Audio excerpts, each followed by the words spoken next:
Lundi 14 août 2023, la justice de Géorgie a inculpé Donald Trump et 18 autres personnes pour leur tentative présumée illicite d'obtenir l'inversion du résultat de l'élection de 2020 dans cet État clé. La réaction de l'ancien président américain ne s'est pas fait attendre. La justice de Géorgie a inculpé lundi 14 août 2023 l'ex-président américain Donald Trump et 18 autres personnes pour leur tentative présumée illicite d'obtenir l'inversion du résultat de l'élection de 2020 dans cet État clé. Il s'agit de la 4e inculpation pénale en moins de 6 mois pour Donald Trump, en campagne pour la primaire républicaine pour reconquérir la Maison-Blanche en 2024. La procureure du comté de Fulton, Fani Willis, a inculpé les 19 prévenus en vertu d'une loi en vigueur en Géorgie sur la délinquance en bande organisée, utilisée notamment contre les gangs et prévoyant des peines de 5 à 20 ans de prison. Elle a annoncé lors d'une conférence de presse à Atlanta, la capitale de cet État du sud-est du pays, leur donner jusqu'au 25 août pour se livrer volontairement à la justice de Géorgie. La chasse aux sorcières continue, a réagi Donald Trump dans un message posté sur sa plateforme Truth Social. Cela m'a l'air truqué. Pourquoi n'ont-ils pas inculpé il y a 2 ans et demi? Parce qu'ils voulaient le faire en plein milieu de ma campagne politique, a tempêté l'ancien président.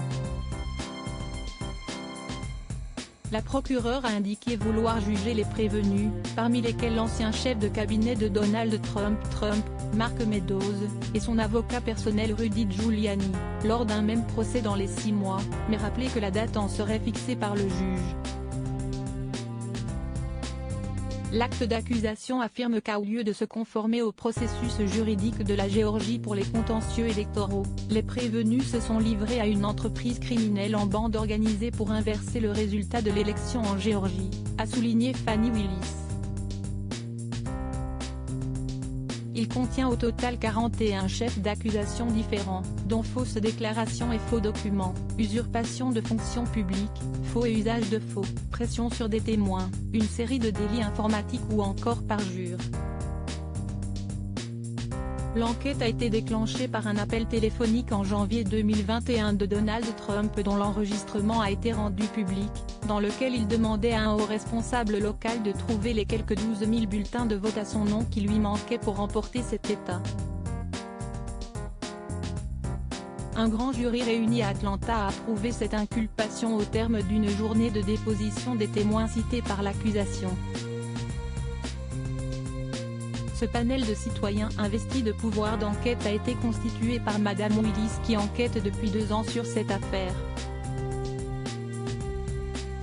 Pas de grâce possible. Donald Trump a de nouveau attaqué la procureure, dans un communiqué de sa campagne lundi soir, la traitant de partisane enragée servant les intérêts du président démocrate Joe Biden, qu'il pourrait retrouver sur sa route en 2024 pour une revanche de l'élection de 2020.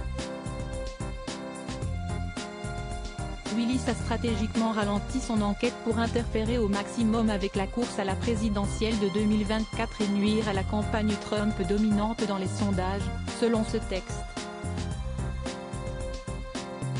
La procureure a répondu lundi soir qu'elle prenait ses décisions en se basant sur les faits et la loi. La loi est complètement impartiale, a assuré Fani Willis. Pour prévenir d'éventuelles pressions ou violences, des barrières de sécurité avaient été installées devant le tribunal à Atlanta. Contrairement aux procès fédéraux, les débats devant la justice en Géorgie sont télévisés, mais le magnat de l'immobilier, qui doit une bonne partie de sa célébrité à l'animation d'une émission de télé-réalité, devrait être autorisé à s'y faire représenter.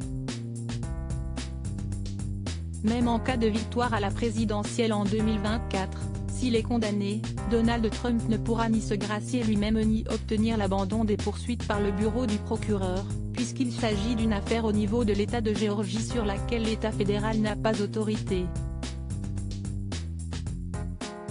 Cette procédure porte sur une partie des faits visés par l'inculpation le 1er août de Donald Trump devant un tribunal fédéral à Washington pour ses manœuvres présumées illégales lors de l'élection de 2020 dans 7 États cruciaux, dont la Géorgie.